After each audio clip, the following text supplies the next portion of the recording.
Welcome to prime debate. కుక్కతో ఒక వంకర అనే చందంగా మారింది పాకిస్తాన్ పరిస్థితి. దాయాది పాలకుల తీరు మారటం లేదు. ఇండియాపై మరోసారి అక్కసు వెళ్లగక్కింది ఇస్లామాబాద్. పాకిస్తాన్ రక్షణ మంత్రి ఖవాజా ఆసిఫ్ హాట్ కామెంట్స్ చేశారు. పహల్గాం దాడి జరిగి ఏడాది కావస్తున్న వేళ మేకపోతు గాంభీర్యం ప్రదర్శించారు. భారత్ తమపై బెదిరింపులకు పాల్పడుతోందని ఖవాజా ఆరోపించారు. ఇవన్నీ చూస్తుంటే తమపై దాడులకు ప్రణాళికలు రచిస్తున్నారని ఆయన అనుమానం వ్యక్తం చేశారు.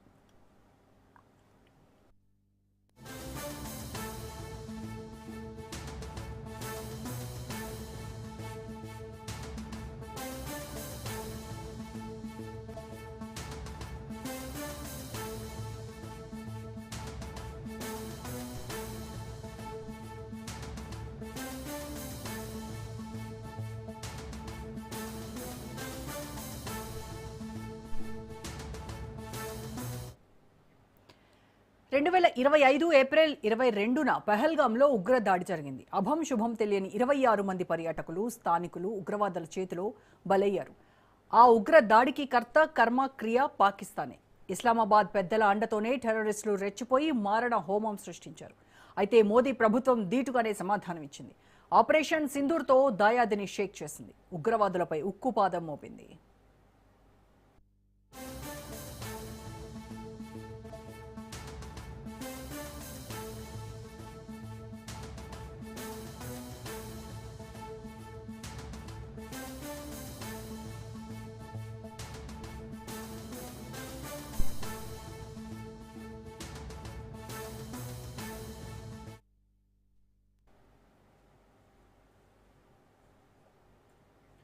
ఆపరేషన్ సింధూర్తో అతలాకుతలమైన పాకిస్తాన్ సమయం వచ్చినప్పుడల్లా అక్కసు వెళ్లగక్కుతోంది.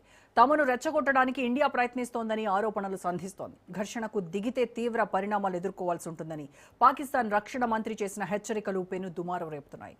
తమపై జరిగే దాడులను అదే రేంజ్లో తిప్పికొడతామన్నారు ఖవాజా ఆసిఫ్.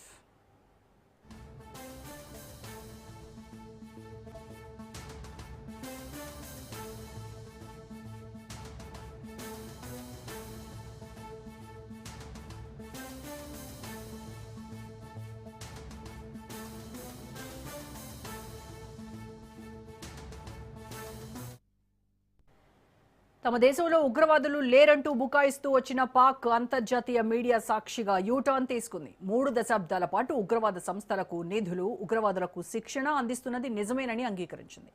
పాకిస్తాన్ రక్షణ శాఖ మంత్రి ఖవాజా ఆసిఫ్ గతంలోనే ఓపెన్గా ఒప్పుకున్నారు. అయితే ఆ పాపానికి అమెరికా, పశ్చిమ దేశాలే కారణమంటూ ఆరోపించారు. తాజాగా ఖవాజా చేసిన కామెంట్స్ ఇరు దేశాల్లో అలజడి సృష్టిస్తున్నాయి.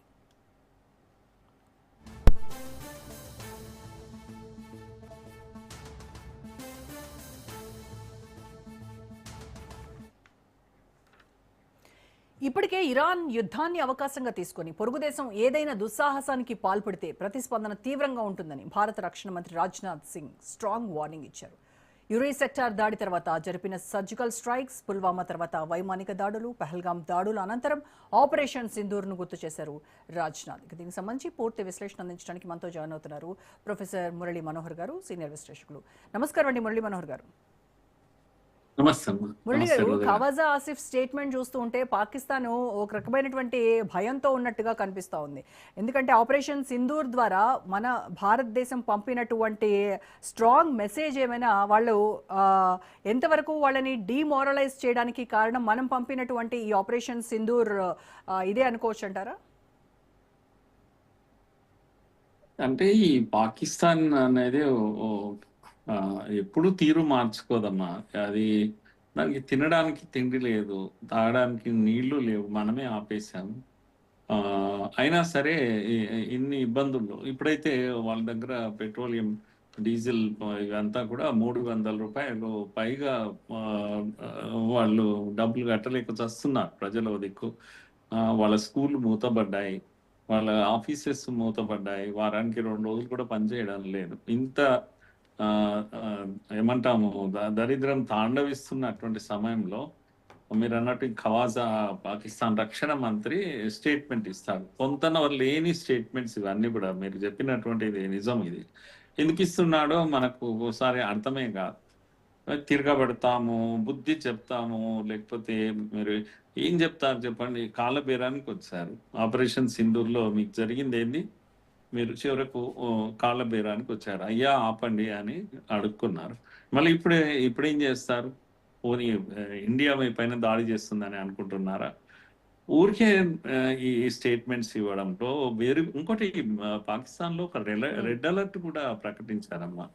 ఇది ఇది ఇప్పుడు మనకు అర్థం కానటువంటి విషయం. ఈ మధ్యన కశ్మీర్‌లో మన యొక్క ఏజెన్స్ ఏ ఏ ఏజెన్సీస్ కొన్ని టెర్రర్ గ్రూప్స్‌ను పట్టుకున్నారు.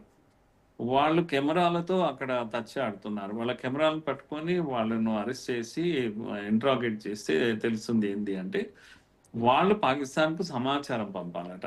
ఏం సమాచారము అంటే, భారత్ ఆర్మీ మూవ్‌మెంట్స్ ఎలా ఉన్నాయి? ఎక్కడెక్కడ ఉన్నాయి? ఎంత అలర్ట్‌గా ఉన్నాయి? ఇవన్నీ కూడా సమాచారం అడుగుతూ ఉన్నారు. అంటే అర్థం ఏంది అంటే, భారత్ యొక్క ఆర్మీ మూవ్‌మెంట్స్‌ని బట్టి వాళ్ళు ఏదో చేయాలని అనుకుంటున్నారు. లేకపోతే రెడ్ అలర్ట్ ప్రకటించాల్సినటువంటి అవసరం కూడా లేదు. అంటే ఓ రకంగా పాకిస్తాను ఎందుకో ప్రిపేర్ అవుతుంది. యుద్ధానికే ప్రిపేర్ అవుతుంది. వాటి మూవ్‌మెంట్స్ అన్నీ అలాగే ఉన్నాయి. స్టేట్మెంట్స్ కూడా అలాగే ఉన్నాయి. అయితే దీన్ని మనం ఎలా అర్థం చేసుకుంటాము? ఆహ్, అనేది ఇప్పుడు చాలా ముఖ్యం. మన వాళ్ళు ఏజెంట్స్ ద్వారా తెలుస్తున్నటువంటి సమాచారం ఏమంటే, ఈ మధ్యనే పాకిస్తాన్ యొక్క ఫారెన్ మినిస్టర్ వెళ్ళి చైనా యొక్క ఫారెన్ మినిస్టర్‌ని కూడా కలిసారు. ఇది ఉమ్, కూడా మనం కలత చెందేటువంటి విషయం. ఎందుకు కలిసారో తెలియదు. చివరకు తెలుస్తున్న సమాచారం ఏంది అంటే, ఆహ్, పాకిస్తాన్ డిప్యూటీ మినిస్టర్ ఆయనే ఫారెన్ మినిస్టర్ కూడా ఇషాక్ దార్ అని చెప్పేసి ఆయన వెళ్ళి కలిశాడు. చైనా యొక్క ఫారెన్ మినిస్టర్ వాంగ్ యీ అని ఈయన కలిశారు. ఎందుకు కలిశారంటే, మాకు కొంచెం హెల్ప్ చేయండి, మేము యుద్ధం చేస్తాం. చైనా ఏం చెప్తుందంటే, ఎందుకు యుద్ధం చేస్తారు ఇండియాతో? ఆహ్, బాగా దెబ్బతింటారు మీరు అనవసరంగా. ఈ టైంలో మీకు అవసరం లేదని కూడా చైనా చెప్పింది. ఉమ్, అయినా సరే ప్రిపేర్ అవుతున్నారు. ఇది ఒక సమాచారం ఇండియాకొచ్చేసింది. ఎందుకు పాకిస్తాన్ ఇలా బిహేవ్ చేస్తుంది? అంటే తీరా మనకు తెలుస్తున్నదంతా ఏంది అంటే, అమెరికా యొక్క ఒత్తిడి ఉంది అని. అమెరికా ప్రెషరైజ్ చేస్తా ఉంది ఎవరిని?